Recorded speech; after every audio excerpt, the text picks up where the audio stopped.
Hi hello welcome to one more vlog. ఇవాళ మేము Reliance ట్రెండ్స్కి వెళ్ళామండి. సో చాలా రోజులు అయింది ఇలా ట్రెండ్స్లో షాపింగ్ చేసి. సో మా ఊర్లో ఉండేది ట్రెండ్స్ కాబట్టి సో ట్రెండ్స్కి అయితే వెళ్ళాము. ఇప్పుడు ఎక్కడికైనా అవైలబుల్గా ఉంది కదా రిలయన్స్ ట్రెండ్స్. సో దానిలోకి వెళ్ళామన్నమాట. సో పాప కోసం డ్రెస్సెస్ చూస్తూ ఉన్నాము. సో నేను కాదు, మా హస్బెండ్ చూస్తూ ఉన్నారనమాట. సో ఏవి బాగున్నాయని చెప్పేసి చూస్తూ ఉంటే ఇంకా అలానే క్యాప్చర్ చేస్తూ ఉన్నాను అనమాట. నేనైతే షూట్ చేస్తూ ఉన్నాను. సో ఫైనల్గా అలానే నా కోసం కూడా చాలా రోజులు అని చెప్పేసి మా హస్బెండ్ షాపింగ్ చేశారనమాట. సో టాప్స్ అయితే తీసుకున్నాడు. నేనైతే షాపింగ్ చేయలేదండి, నిజంగా చెప్పాలంటే. నేను షాపింగ్ చేయాలని కూడా వెళ్ళలేదు. చాలా రోజులైంది కదా మనం షాపింగ్కి వచ్చి అని అలా టైంపాస్కి వెళ్ళామన్నమాట. అలానే నాకు కూడా 2 టాప్స్, అలానే పాపకు 2 టాప్స్ అయితే తీసుకున్నాము. పుష్పతో షాపింగ్కి వెళ్ళి మేము అయితే షాపింగ్ చేసామండి. ఇంకా మా హస్బెండ్ తీసిస్తా అంటే నేను అస్సలు వద్దంటాను. ఎవరు కానీ వద్దంటారు కదండి. ఇంక అందుకే సైలెంట్గా ఉన్నా. నీకు ఏది నచ్చితే తీసుకొని రాపో, నేను వేసుకుంటానని చెప్పాను అనమాట. సో ఫైనల్గా మా హస్బెండ్ అయితే 2 టాప్స్ తీసుకొచ్చారు. పాపకి 2 డ్రెస్సెస్ తీసుకున్నాము. Hello hi. సో యాక్చువల్గా ఇవాళ బెంగళూరుకి రెడీ అయ్యాము, క్యాన్సిల్ అయింది. వెళ్ళిపోదాం ఇంకా అని చెప్పేసి ఫిక్స్ అయిపోయాము. లగేజ్ అంతా ప్యాక్ చేసేసాను. ఆల్మోస్ట్ కార్లో కూడా కావాల్సినవన్నీ పెట్టేస్తూ ఉన్నాం. క్యాన్సిల్ అయింది ఎందుకంటే ఇవాళ వద్దు వద్దు అంటుంది మా అమ్మ. ఇంకా అందుకని క్యాన్సిల్ చేసామన్నమాట. తను చాలా డల్ అయిపోయింది. సో అలానే ఇంకా నెక్స్ట్ వీక్లో ఒక 2 వీక్స్ తర్వాత కూడా మ్యారేజ్ ఉంది. ఇంకా దానికి ఎలాగోనో రావాలని చెప్పేసి మేము ముందుగా ప్లాన్ చేసుకున్నాం, కానీ వెళ్దామని చెప్పేసి ఇంకా అది క్యాన్సిల్ అవ్వడంతో ఇంకా మా హస్బెండ్ ఒకటే వెళ్తూ ఉన్నారు. ఇంకా 2 వీక్స్ ఉండి వెళ్ళిపోదాంలే అని చెప్పేసి ఫైనల్గా లగేజ్ అంతా పంపించేస్తూ ఉన్నాను. కావాల్సింది పెట్టేసుకొని ఇంకా ఎన్ని రోజులున్నా ఒకరోజు వెళ్ళాల్సింది తప్పదు కదా. సో వెళ్ళాల్సిందే తప్పదు. ఇంక లేదంటే మా హస్బెండ్కి ఇబ్బంది అయిపోతుంది అక్కడ. సో తనకేమో బయట ఫుడ్ పడడం లేదు, ఇంకా ఫుడ్ పాయిజన్ అలా అవుతుందన్నమాట. సో అంతా ఎందుకు అని చెప్పేసి మేము వెళ్దాం అనుకున్నాము.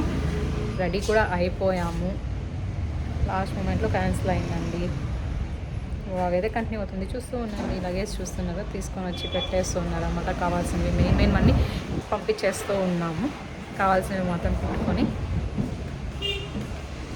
హలో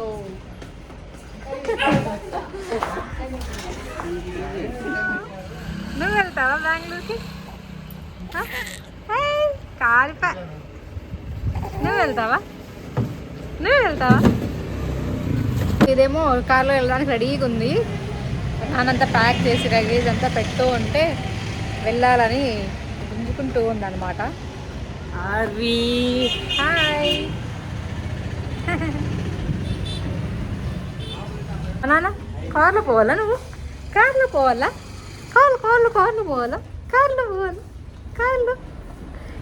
పోదాం. బెంగళూరుకి వెళ్ళిపోదాం.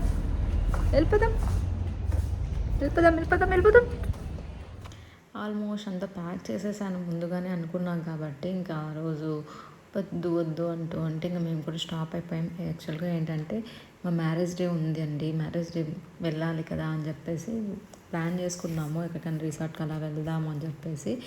ఇంకా మరీ వెళ్ళేది పాపని తీసుకొని, మరీ వెనక్కి బ్యాక్ వచ్చేది, ఇంకా ఫంక్షన్స్ ఉన్నాయి. సో అవన్నీ చూసుకొని ఒకేసారి వెళ్ళొచ్చు కదా అంటూ ఉంటే అమ్మ ఇంకా ఫైనల్గా లాస్ట్లో నిలిచిపోయామన్నమాట. బెంగళూరు వెళ్ళినా ఇంకా మ్యారేజ్ డే కోసం వెళ్ళాలండి. ఇంకా మ్యారేజ్ డే చూసుకొని అలా ఎక్కడైనా వెళ్ళి సెలబ్రేట్ చేసుకొని ఇంకా బ్యాక్ అయిపోవాలన్నమాట. మరీ రావాలి, ఎందుకంటే ఫంక్షన్స్ ఉన్నాయన్నమాట 2-3. సో అవి కంపల్సరీ అటెండ్ అయ్యేటివి. సో అందుకోసం వద్దు అని చెప్తే ఇంకా అలా నిలిచిపోయామన్నమాట. ఇంకా మా హస్బెండ్ ఒకడే వెళ్తూ ఉన్నారు. ఇంకా ఆల్మోస్ట్ ఇంకా లగేజ్ అంతా పంపించేసి ఇంకా మరీ చాలా రోజుల నుంచి ఉంది కదా లగేజ్, హాఫ్ లగేజ్ పంపించేస్తుంది.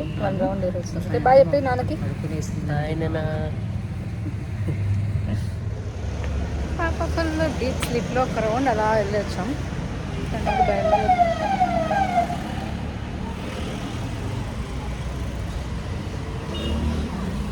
ఇప్పుడు అందరిలెక్క ఓపెన్ అవుతున్నాయి కదా తక్కువ బడ్జెట్లో బ్రాండెడ్ బట్టలు అని చెప్పేసి. అలానే మా ఊర్లోనూ పెట్టింటే చూద్దామని అయితే వెళ్ళాము. బట్ అక్కడ ఓకేగా ఉన్నాయన్నమాట. మరీ సూపర్ లాగా ఏం లేవు. సో ఒకసారి వెళ్ళేసి రావాలి కదా చూద్దామని చెప్పేసి వెళ్ళాము. సో అవన్నీ చూస్తూ ఉన్నాం ఏమున్నాయి ఏంటి అని. నార్మల్గానే పెట్టారండి. సో బ్రాండెడ్ బట్టలు అని చెప్పారు, కానీ అక్కడేం బ్రాండెడ్ బట్టలు అయితే లేవు. సో ఓకే అన్నట్టు ఉన్నాయన్నమాట. ఇంకా ఎలాగో వెళ్ళాం కదా అని చెప్పేసి అలా షూట్ చేశాను. ఇంక అంతగా మాకేమి పర్చేస్ చేసే అంత అనిపించలేదనమాట. జస్ట్ అలా ఒక లుక్ వేసేసుకొని వచ్చాము. ఇంకా అలా ఫ్రాక్స్ అయితే ఓకే బాగానే ఉన్నాయండి చిన్నపిల్లలకి. కానీ రఫ్ క్లాత్ అనమాట. సో స్మూత్ నెట్ అయితే కాదు, రఫ్. అలా ఒకసారి ఒక ఫోటోషూట్కి వేసి అలా చేయొచ్చు అనమాట, అంతే. అవన్నీ చూస్తూ ఉన్నాను. సో అంతే, ఇంకా నేను అక్కడేం పర్చేస్ చేయలేదు. ఫైనల్గా అలా షాప్ ఒక లుక్ వేసుకొని నేను అక్క వచ్చేసామన్నమాట. రిటర్న్ వచ్చేసాము. మేమిద్దరే వెళ్ళామండి జస్ట్ చూద్దామని చెప్పేసి. యాక్చువల్గా ఈవినింగ్ వెళ్ళామండి, 7 ఆ టైంలో వెళ్ళాము. పాపని విడిచిపెట్టేసి ఇంకా ఎక్స్ప్లోర్ చేస్తూ ఉన్నాం అనమాట. చూసారా, పవర్ కూడా కట్ అవ్వడంతో మా నాన్న అమ్మ ఇద్దరు చైర్ వేసుకొని కూర్చున్నారు. చూస్తూ ఉంటుందన్నమాట అలా వెహికల్స్ని. సో ఫైనల్గా వచ్చింది కూడా చూడట్లేదు, చూస్తూ ఉందన్నమాట వెహికల్స్ అంతా. That's it for today's vlog అండి. హోప్ ఈ వీడియో మీకు నచ్చింది అనుకుంటున్నాను. నచ్చినట్లయితే ప్లీజ్ లైక్ చేయండి, షేర్ చేయండి, అలానే సబ్స్క్రైబ్ చేసుకోవడం మర్చిపోద్దండి. Stay tune for next vlog. Thank you all, keep watching, bye.